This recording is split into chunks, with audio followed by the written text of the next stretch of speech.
হাফশুর ভিতরে টার্সেলের ভিতরে যে লাগবে যে এগুলো দেখেন আমি দেখাই দিতেছি। এটা আছে, এটার ভিতরে এই যে চকলেট কালার আছে ভাই, ইয়া করা, এটার হলো ডাইস মারা, কোকোডাইস মারা। এটা খুবই ভালো, এটাও নরম। এই যে ডক্টর ইয়া করা, এটাও ডক্টর ইয়া করা, এটা খুবই ভালো মানের জুতা। এটা হলো টিপিআর সোল দিয়া করা, এটা খুবই ভালো মানের জুতো, পরে আরাম পাবেন, টিকসই ভালো হবে।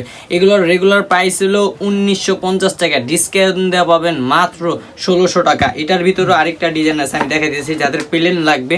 এটার ভিতরে প্লেন, এটা হলো চকলেট কালার। এটার ভিতরে যে আরেকটা কালার আছে আমি দেখাই দিই, কালো কালার। যে এটার ভিতরে কালো কালার, এই 4টা ডিজাইন আমাদের অ্যাভেলেবেল আছে। এইগুলো সাইজ পাবেন 39 থেকে 44 পর্যন্ত। তো ভাই দেরি না করি, এখনই নিয়ে নিই আমরা, সময় খুব অল্প। তো এগুলোর ভিতরে আমি দেখাই দিয়েছি টিপিআর সোলের ভিতরে যাদের পছন্দ। আমি ফার্স্টে দেখাইলাম এই যে কেরেফ সোল, এখন দেখাবো টিপিআর সোল। এটাও খুবই ভালো মানের জুতা, এটাও চারোদিকে রাউন্ড সিল করা দিছে ভাই। লুকটা দেখেন, এই যে চারোদিকে এটা দেখবেন প্রত্যেকটা জুতাই